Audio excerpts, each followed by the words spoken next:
السلام علیکم ورحمۃ اللہ وبرکاتہ۔ آج ایک اور بہترین ویڈیو کے ساتھ بھائیوں کے سامنے حاضر ہوا ہوں۔ انجینئر محمد علی مرزا کا بہترین بیان۔ کیا کسی لڑکی کو اگر ہم بہن بول دیتے ہیں کیا اس سے شادی کر سکتے ہیں اسلام کے دائرے میں؟ پر کبھی بہن بول چکا ہوں تو کیا اسی لڑکی سے نکاح کرنا قرآن و حدیث کی روشنی میں درست ہے؟ پہلے تو میں کہاں کہ فیس بک تے بھیڑا بنائی ہیں کیوں نے تسی ہیں؟ یعنی ایک اجنبی مرد و عورت کی فیس بک پہ دوستی کا کوئی کانسیپٹ اسلام کے اندر نہیں۔ میرا ایک یوٹیوب پہ کلپ آپ جا کے دیکھ لیں، ویلنٹائن ڈے انجینئر محمد علی مرزا، اس میں نے کتنی احادیث بتائی ہیں بخاری مسلم سے اس حوالے سے کہ نبی علیہ السلام نے کتنی سختی فرمائی ہے۔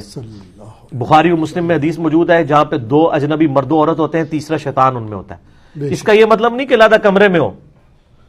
ایک لڑکی بیٹھی ہے امریکہ میں اور اس کا لگدا لانا جڑا ہے وہ پاکستان ہی بیٹھے ہے، تو وہ ایک کمرے میں ہی لگا ہے، تیسرا شیطان ہے ان میں، کیونکہ اس کی ان چیٹنگ میں تیسرا کوئی انوالو نہیں ہے، وہ تیسرا شیطان ہے۔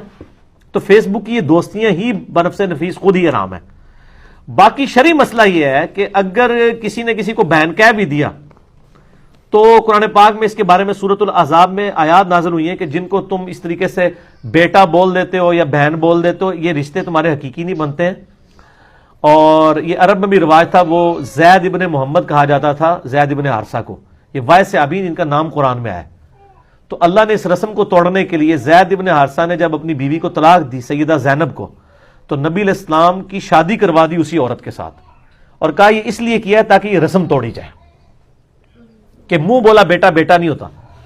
اب لوگ تو کہیں گے اس نے بہو سے شادی کر لی، تو اللہ نے نبی کے ذریعے کام کروایا کہ پتہ چلے وہ بہو نہیں تھی بلکہ منہ بولا رشتہ تھا۔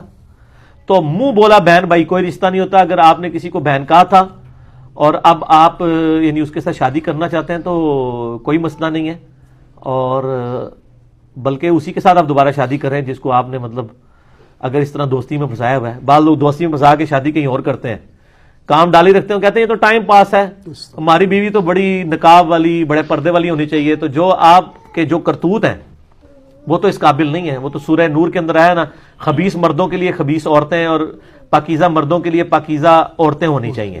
یہ اللہ تعالیٰ ہمارا کہ ایسا ہونا چاہیے، یہ نہیں ہے کہ ضرور ایسا ہی ہوگا کہ جی جو بیچارہ نیک ہے تو اس کو نیک ہی ملے گی، اس کو خبیث نہیں ملے گی، مل سکتی ہے، لیکن اللہ تعالیٰ شاید اس کے ہی ہیں یہ، ٹھیک ہو گیا۔ اور جنت میں تو انشاءاللہ پاکیزہ مردوں کے لیے پاکیزہ عورتیں ہوں گی۔ تو وہ یہ منہ بولا رشتہ کوئی رشتہ نہیں ہے، اور اگر اس کے بعد شادی ہو جاتی ہے تو آپ یعنی کوئی مسئلہ نہیں ہے۔ وہ اسلامی بہن تھی نا آپ کی۔ حضرت ابراہیم علیہ السلام نے تو اپنی بیوی کو بہن کہہ دیا تھا بادشاہ کے فتنے سے ڈرنے کے لیے توریتن، اور پھر کہا کہ میں نے بہن اس لیے کہا کہ اس وقت تو اور میں اسلام کے رشتے میں بہن ہے۔ تو بہن اب بھی ہے، وہ اسلامی بہن ہے، لیکن اب بیوی بھی اس کو بنا لیا جائے گا۔ صحیح۔